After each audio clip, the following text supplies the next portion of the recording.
Tell us what happened. I literally, Dr. Drew, had just come from the stupid grocery store pharmacy getting the shot. I get choked up because something in me changed at that moment where I'd always had control of my body. And at that moment, I didn't. And in order to keep my job and support my family, and a job, by the way, that I loved, that dream since I was 11 years old, I was living it. And that was the beginning of the end. And I will say this, I ended up filing a lawsuit. And my son in particular saw their mom not cower to Disney when I was scared to death and didn't have the money to fight them. That story you just told us is something that should be laid down in the history books. First up is Sage Steele. As I said, Sage was a news reporter, then ESPN anchor, covered everything, and something happened along the way here. She now has a new project I want her to tell you all about. Welcome, Sage Steele. Dr. Drew, thank you. Thank you for having me. This is an honor. It's a pleasure to have you. I had the great good fortune of eating dinner next to you at one of Dave Rubin's sort of soirees, which are always interesting, and sitting across from billionaires, and just always an interesting group he puts together. You know, yeah, I was definitely out of place, billionaires and doctors and geniuses, and it's okay. The most important part, I don't know if you're forgetting, that we actually shared a meal. Like, we couldn't decide. So that's right. We split things. We split. And the bigger comedy at that table was Adam Carolla splitting a potato with the billionaire that was sitting next to him, which I thought was even more extraordinary. Only Adam. But yes, thank you for... Yes. And you were not out of place. You were very much a part of that whole little community we put together. And Dave, who now has moved away from us in Florida, we miss him, but he still comes back and puts together these little think tanks once in a while. And it was always very interesting to hear from him. And so tell us, first of all, about the new project. You have a great new podcast coming that's up. Tell me about it. Thank you. It's so strange to be able to have a conversation and not feel like I have to edit or be careful. Like, it's the C word. It's an actual conversation. And it's just been really wonderful. My goal was to do just that and to talk to people, you know, with whom I have different opinions and different experiences. And that, to me, is kind of what needs to happen in our country to kind of heal things, to attempt at least. But it's just really nice. And, you know what it's like. You'll come in with a couple notes, but 99% of the time, I don't even look at them. You start off and then you listen. Again, what a concept. Yeah. You listen and continue to go from there. But it's everybody from my first episode was with Dana White, who has become a really deep friend, and everyone from RFK Jr. to Sharon Osbourne, you name it, like all kinds of very unique people with awesome conversations. So are those up now? You have to edit your whole life. Is all that up now, Sage, or is that stuff that's coming? No, it's all up. The first podcast dropped on March 28th, and it's every Wednesday. John Voight is who dropped today. And so, yeah, it's on YouTube and wherever you get your podcasts. I'm having profound guest envy. That's incredible. What a great lineup you've had. And not only that, but I got to say that, look at that. That's amazing. Caleb, well done on all the promotional links here. Thanks, Caleb. But what I noticed about what they're pushing out and what these shows have had, that, you know, you say you don't edit, but you're a professional broadcaster. You have that ear when you know what the rhythm should be and how things need to go in a conversation in an environment like you've created. And so it's more than just a conversation. It's like you're managing it and making it really interesting for the viewer. That's the goal. I'm certainly trying to do that. And listen, there has not been a single second of the now 21 episodes that we've dropped you know, or Trump, Vivek Ramaswamy, like so many interesting people that we've edited out, including when I've really screwed up, like the very first episode with Dana White, where again, he's a dear friend. And at the end of it, I tried to end with this dramatic question because I know how deep he is. And then I called him Joe Rogan instead of Dana White. And I got murdered. I mean, it went viral. I got killed for that. To this day, people come up to me in airports, hey, Joe Rogan. I'm like, you're not even original. Find a better joke at this point. But it's like, I have 3 kids. I call my kids the wrong name. I screwed up. I could have edited it out. And I'm like, if you don't laugh at yourself, you got to get a life. So nothing is edited out, good, bad, or ugly. And yeah, and that is a great policy. That is the new world order. And you heard us talking a little bit before the show. We were all sort of chatting before the cameras turned on here. Caleb, help her understand what happens when things go wrong. When things go wrong, things never go wrong here, That's what Drew. No, but I mean, not with us so much as when there's a gaffe, that's when things go viral. That's when you get real traction. Exactly. Absolutely. That's always the biggest moments in the show. I already mark things for clips anytime something goes wrong. That's what works. That's what people like to see. They don't want to see normal. Yeah, it's part of any conversation, right? And Dana just kept sending me clips. He's like, "This is so amazing! It did it again. It's got 30 million views. My first episode, not the episode, but the clips." And thanks to Dana's reaction too. So we hang out and we laugh about it. Like, that's a good way to launch your show, is with a screw up. Yeah, I agree. So what have you learned? Are there things in the I mean, I know I learn things every day when I interview people on this show. Are there things that have stood out for you across these interviews that you thought, wow, I really feel like this expanded my worldview, or I learned something about somebody that I thought I knew and now I know them in a way I didn't know them before? Every single person. I have learned so much, because you can do so much, research, I guess, on the internet. And I do a lot of listening to other podcasts and preparing for my own. But at the end of the day, you end up finding so much more if you're really listening and then diving deeper and deeper. I'd say at least half of them, there's been tears shed. That's not the goal. I'm not trying to make everybody cry, but at the end of the day, when you really can dive deep with people. So that was always my goal. And I've said this to my kids. I have kids that are in college, 18, 20, and 22.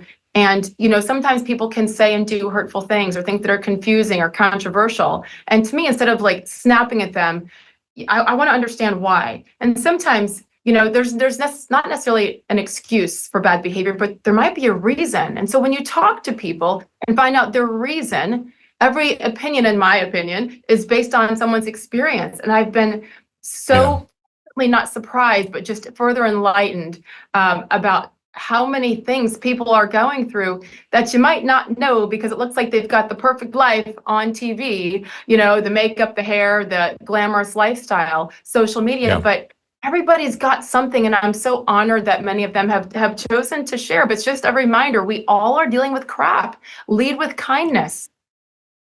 We're all just human beings. That is so true. But now I'm going to drill on a little bit of your stuff, which is, you told me something at dinner, which all of us at the table were like, huh?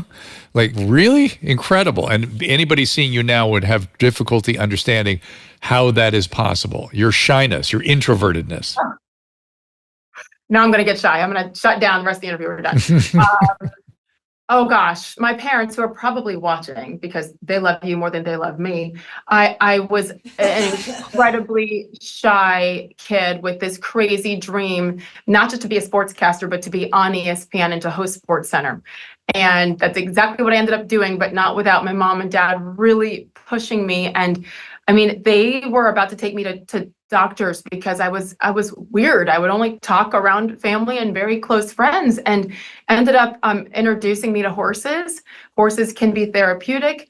It really pulled me out of my shell. And my dad's like, yeah, this TV dream is great, said my parents, but you have to talk if you want to be on TV. So we've got some things to work on. And then my dad challenged me a lot with sports trivia, et cetera. That's another way that we really bonded. But yeah, I listen, I still walk into rooms and feel myself tightening up on the inside. Yeah. But I take a deep breath, and now I know how to flip that switch. And the same goes for, live national television. You just have to have confidence that you can do it. And the more you push through that fear, I am kind of proof that you can do it. Yeah, it's amazing. I want to hear a little more about the steps you went through. So if anyone is sort of interested in doing something that they may not be obvious that they have talent for, but they really instinctively feel they want to, what the steps are. But before we go through that, what do you think it was social anxiety? Because that kind of tightening you feel when you go in a room kind of sounds like social anxiety to me. Maybe. I think back then in the 80s, because I'm 51 now, and back then I feel like we didn't have names for all of those things. You just push through. I find myself even today challenging myself though. For example, this past weekend, I was outside of this New York City here, about 40 minutes away in New Jersey, and it was a charity golf tournament for Goose, the late Tony Saragusa from NFL fame, who was a dear friend of mine who passed away from sleep a couple of years ago. And it was a charity event for him. And the only person I knew was his daughter. And so I walk in and there's a big, concert and kind of just informal, but very small group, 70 people or so, but everybody came with a date, right? And I'm divorced, I'm single now, and it's uncomfortable to walk into parties and restaurants and movie theaters everywhere alone. And I'm doing that a lot now. And so I find as I step outside of my body that I continue to challenge myself with things that are a little bit hard and uncomfortable when you walk in alone with like an event and you're in all white and everybody's got someone on their arm and I don't, but I don't know. I look back through all those years of pushing through those fears, and that's one of them. Even at my age, I still have to keep challenging myself. And I feel like if I don't, how can I push my kids to do the same? And what were the steps that got you eventually end up as a newscaster? It was either do it or you're not going to ever come close to achieving this dream. Again, my dad would kind of just throw out statistics with the Denver Broncos football team, for example. He's a military officer. I'm an Army brat. I lived all over the world, and we moved to Colorado Springs in 1984. So football fans, John Elway was drafted in 83, and it was Broncos fever. And it's like, okay, you want to, compete with the guys with all their trivia knowledge with sports. Okay, number 76, what's his name? What's his position? Where did he go to college? And so it was like quick. And so sometimes it was just trivia. Other times it was, okay, that kid that moved in next door, don't wait for her to come over. You go over, you say hi, you introduce yourself. And I would shake. It's like, I don't want to do that. What if they don't like me? And I felt different. My dad's Black, my mom's white, I'm biracial. And in the military, that's a very accepting world. It's so accepting and diverse there.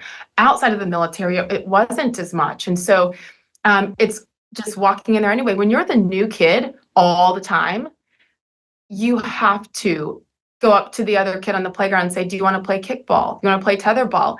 They don't necessarily come to you. So it was little challenges to find friends as a kid, and little by little, through junior high and high school. Sports, by the way, was huge, and we were required to play a sport. And I required my kids to do the same, not just to push through their shyness, but to learn that it's not just about you. You are on a team. And then if you don't end up liking the lacrosse team, well, too bad. You're going to finish the season because you are now committed to your teammates and your coaches. But there's little ways to, I think, hold yourself accountable as an adult, and certainly for parents to do the same for their kids. And if my parents hadn't held me accountable, my crazy dream to get on SportsCenter would never have happened.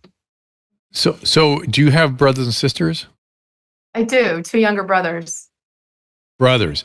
So you're the only daughter. You're the only girl, because I hear your dad like channeling right through you, and I'm imagining, and I wonder, not even imagine, I wonder if and you were the oldest, if you had any resistance to some of the sports. You know what I mean? Did that seem right to you? It seemed like a good thing, because you said you sometimes wanted to stop, it sounded like, and he said, no, these are really important lessons. And I thank God for your dad. I mean, you should be, again, I just, I admire that kind of parent. Yeah. But did you have any special? Did you have special challenges as the daughter? I guess that's the question I'm asking. I wouldn't even say challenges. I didn't look at it that way. I will say I did have the disease of being a pleaser, which I'm almost cured. I don't know, Dr. Drew, you tell me, is it ever fully curable? Like, it really doesn't. It's an orientation, and it's okay. It's okay, because like any sort of phenomenon, some psychological phenomenon, it becomes a liability in certain settings, but it can also be a significant asset. And so what I'm guessing is, you're also very sensitive to other people. You pick up on lots of things. That's all very much of an asset. I'm very empathic, I think. I do feel everything, and I did want to when my younger brothers would act up, because of course I was perfect and they were annoying. And so I wanted to fix that, but then it wouldn't upset my mother. I will say this, my father, yes, West Point graduate and very structured, but so loving. My mother is the one that's like, she's half Irish, half Italian, like, get out of the way, and my mother's the one with that big personality. And she taught me something that I'll never forget. Being a military spouse, it's not about you. You're the one that has to hold the fort down. And my mother is so talented and so smart and can do so many things, but was never really able to, because when you're moving across the world every 2 to 3 years, you can't, really establish a career. So she was incredible with us 3 kids at home, and then started working as well. But she said something to me that I'll never forget. When the fear would build up, she talked about how she regretted not being able to really try and go have her career and try some of her dreams, because she couldn't. So she said to me, she's like, you have to always try, even if you fall on your face, because I don't want you to grow up and have regrets for not trying. So when I get that fear, I think back to my mother, who sacrificed so much for us, and then didn't feel like she was able, because of the moving, right? And having us as her commitment in my dad's career. So if I ever doubt it, I think of my mom and how she wasn't really able to. So I'm like, get over yourself, Sage. You get in there and you try it for your mom, if for no other reason.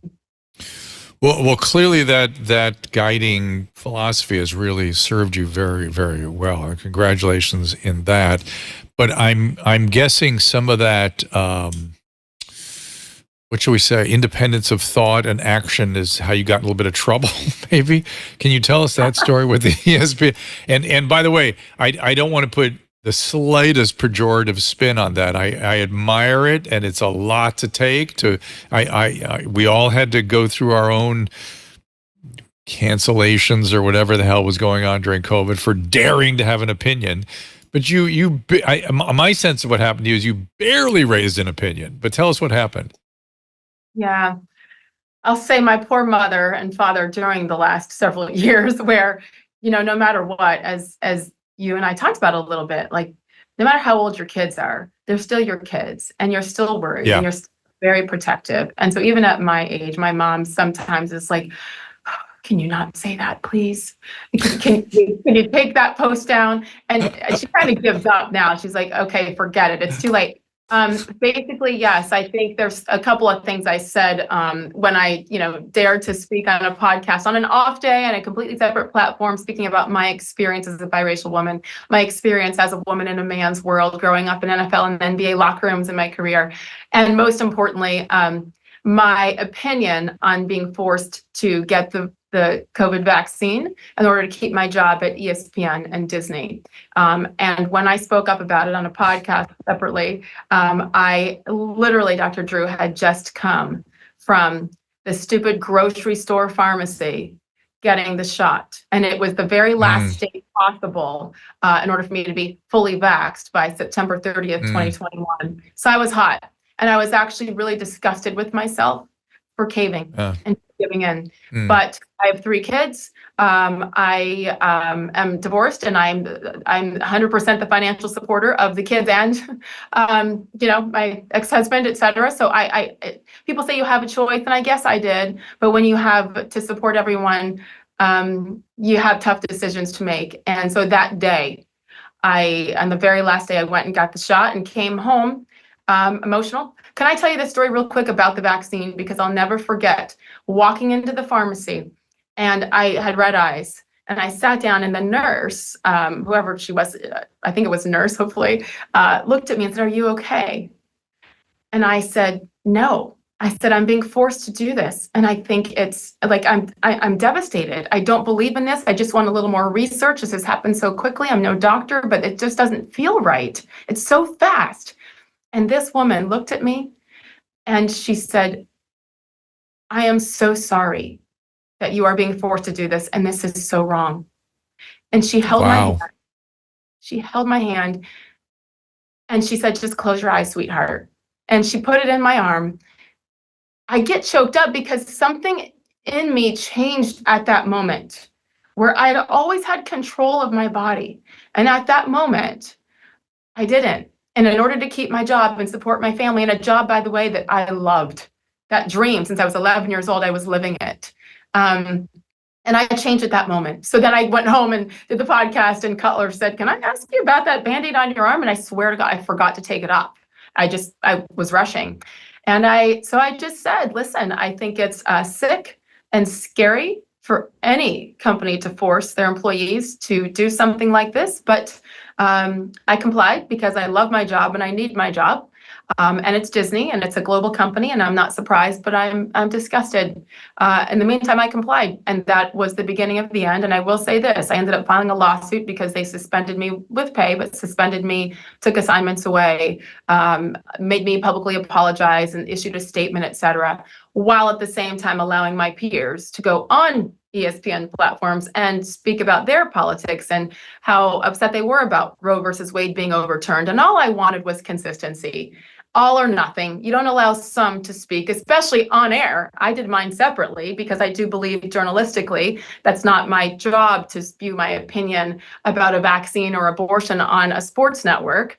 That's just me, but I got in trouble for it. And because the punishment continued, I decided to stand up with this lawsuit. And it devastated me to have to make the decision. But I literally would not change a thing. I had so many people, even at that network, quietly come up and whisper or reach out to me and say thank you because they felt forced and so upset as well. So yes, the trajectory of my career and my life has changed drastically. But the night before the lawsuit dropped, I talked to each of my kids separately. At the time, they were 15, 17, and 19. And each one kind of handled it differently. And I just wanted them to know, listen, this is what's happening tomorrow. There might be some headlines, but just know you don't have to defend me.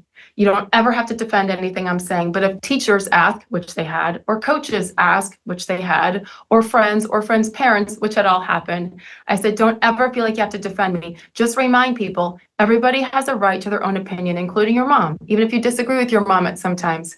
And so I just was choked up and I said, I'm sorry if anything comes at you. I've got your back, but don't ever defend me if you don't want to. And my son, who's in the middle of my two crazy girls, looked at me and said, Mom, it's about time you stood up for yourself.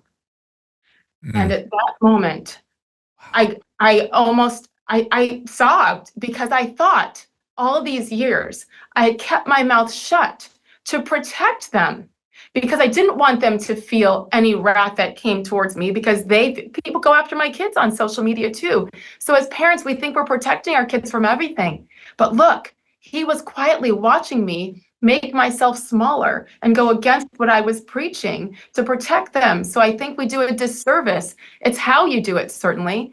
But I'm preaching to them to be strong and to stand up. And I was doing the opposite. So I wouldn't change a thing.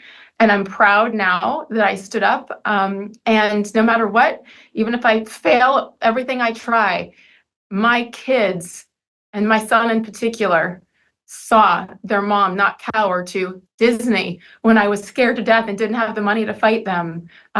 So I'm grateful for all of it. As God is my witness, that story you just told us is something that should be laid down in the history books. I hope that this little clip shows up when people think about and try to analyze this historical moment when government excess ruled the day throughout the world, to the point where you didn't just lose track of your career, but your body. Your bodily integrity was violated because of an hysteria. And that hysteria was wrong. It got played out in the courts, and they agreed with you. And you have no, other than the suit, you may have injured yourself with this. And who's going to say I'm sorry to you? This is the I think you the word disgusting. You should be disgusted. It was a disgusting chapter. And I want people to apologize who forced those things. I want people to rethink what their position was. Not that, oh my God, vaccines are all bad, or that vaccines had no utility against the Alpha and Delta outbreaks, but that people like you, a young, healthy person, were mandated by a soulless employer and a government that put the employer in that position. It is disgusting. And thank God you did it. And thank God your kids have now a great role model. I hope your mom and dad understood you were channeling them. I know it made them anxious, but I hope they felt good about it because they should. What do you say? I know my parents are proud of me. I know I've caused them a lot of grief and stress, and I'll never forget one moment in particular when I was suspended. And the funny thing is I made the comments the day I got the shot. 2 weeks later, when it came out, and then I was suspended, I came down with COVID. So the irony of it all was just too much. And so I was sick. And my father has 2 kinds of cancer and wasn't supposed to be around me, and this is October 2021. And so my dad and mom got in their car. They lived in Pennsylvania at the time, and I'm outside of Hartford, Connecticut for the moment, moving soon. And my mom and dad came to my house, and when these lies and headlines were coming out, exaggerating everything I said, and the headlines were pretty bad. People made up lies to try to become part of a story about, I think a lot of it is because of my politics as well. And if this was a chance to bring me down, my mom and dad came, and literally I was on the floor, Dr. Drew, yes, I was sick. I actually got super sick from COVID after getting that vaccine that guaranteed that I wouldn't get COVID. Yes. And lifted me up and put themselves at risk for my dad, in his late 70s with going with through cancer. therapy. Yeah. And so it was such a moment that was really hard. And I was so worried about them. But it just taught me so much about being a parent and that love that you have no matter what, and you put yourself at risk. And I think, I hope my kids never have to make that decision. I will say, and I've talked to them about it and my parents, and 9/11, never forget. COVID, never forget. And I'm not trying to compare fully, but when there are wrongs done, we cannot forget. And when I look back at giving in and being disgusted with myself for, I guess, caving, even though I felt like I had no choice, I'm more disgusted with the trust that I and others put into our government, our health officials, doctors, hospitals, all of it. And so I'm going to be one of those screaming from the mountaintops, like, don't you dare, or go for it. Try me again. Because what I found was that by having a loud mouth and talking about these things, and then standing up after I eventually lifted my eyes up off the ground. I wasn't making eye contact in airports or even at my work because I was told by my bosses everybody hated me. And I had, embarrassed them and brought on such trouble for my employers and how terrible. Once I lifted my eyes up, I realized, oh my gosh, I was speaking for others who also felt like they had no choice. So if this sounds dramatic, and I'll shut up after this, but I now know why God put me on this earth, to be a mother to Quinn, Nicholas, and Evan, and to speak up for those who feel like they can't, including myself. All those years of feeling like I need to be quiet and behave, and I don't want to be too much, and I don't want to be too loud, and I don't want to piss anybody off. And now, look what that got me. Even when you're the most loyal employee and you don't fit the right narrative, they're going to get rid of you or crush you if you're a little bit different, even though that's what we preach is diversity and equity and tolerance and inclusion. So you got to be true to yourself. Do it in a kind way, giving others grace, because I know what it's like to not receive that. And so I'm glad that it happened to me. And that's why I don't live in fear anymore. It's all been a real blessing. I can see that. And it's a blessing for others as well, because it's such an illustration of what many people went through during that dark time. And you said as you were finishing your comments there that you'll shut up. Don't do that anymore. Don't shut up. Don't even say I'll shut up. We do not want you to shut up. So no more of that. But I was thinking about your mom and her outspokenness and how she's created Frankenstein, her own Frankenstein. I hope, and she should be proud of it. She should be proud of it. And By the way, finally, before I take this, really quick, Dr. Drew, I think you'll love this. This is perspective for me. And then I'll shut up. Wait, I can't say that. My mom and dad got married in 1971. My mom's white, my dad's black. On my X handle, on my Twitter handle, it's been pinned there for 6 or 7 years. It's a beautiful story that NFL Films did. It's a long story about my parents and what they went through, and being in 1971 an interracial couple and how their families handled it. And it was ugly and it was devastating. So when I think about what I've been through, I have perspective. It is nothing compared to what the decision my mom had to make to marry a black man. Her family disowned her for doing that. And at 22 years old, make that choice, right? That's the story. That's my little niece. And so I have perspective about what they are. About is that them? That's my mom and fantastic. dad. Yeah, and they're 78 and 75. And so I love it. All have to maintain perspective, because yes, my stuff was not easy and my life has changed drastically and it's been embarrassing and scary, but like 53 years married, my mom and dad, they pushed through so much more. And I think if we all look around us, our stories are real. But I also know of 2 people that are kind of awesome who went through more and have given me strength through it all. But in a way, you know, I'm glad they laid down their story. And by the way, I hope you'll write about yours, because this stuff needs to be memorialized.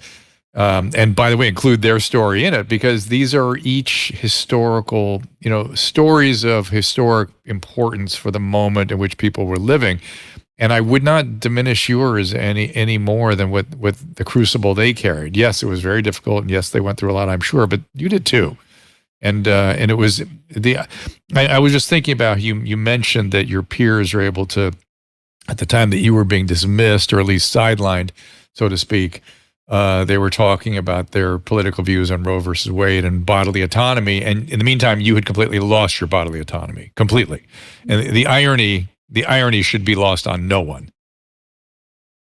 And that's the devastating thing, right? Again, as a parent, you have to have consistency with your rules, and they just allowed it to go complete opposite. If I had gotten on that podcast and shamed people and called them anti-vaxxers and all those things, and you don't care about my grandma next door and all the things that so many people have been saying, and some of the other things that I said that I guess were apparently controversial, if I had said those things, I would have been celebrated.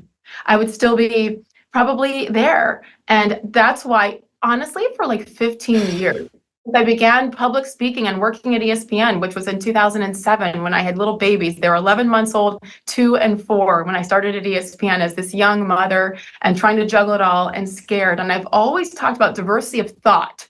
First and foremost, if you begin with that, all the other diversity stuff, this, whatever it is, that's easy.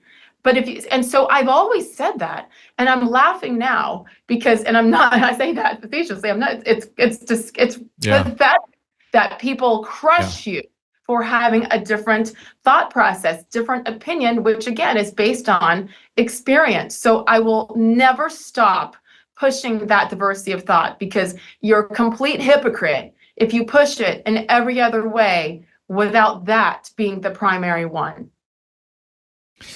And so I hope this audience sees how interesting Sage would be with that courage. That's what that is. I know it doesn't feel like it, but that's what you're doing it because it just feels right. Okay. And I understand, one of the things I've come to understand now is that when you're doing just what you know to be right, it doesn't feel courageous because you're just doing what's right.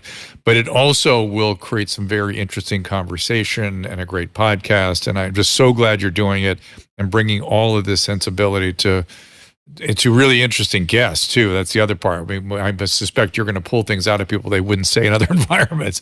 So just congratulations on all this. Congratulations on standing up. Congratulations on your kids. Just so much to be thankful for and grateful for. Not the least of which is that you shared some time with us here. Thank you so much. It's really been an honor, and I almost ruined my mascara, but I kept it in. I didn't want to mess your makeup up. But by the way, Caleb, I bet you had a reaction. This is but just, Caleb, I'm yeah. kind of speechless right now. Yeah, that was just such a powerful story. I was not what I was expecting. And I really think this pandemic, everything, it just really exposed the people in the industry who are the actual pioneers and the actual people with actual bravery.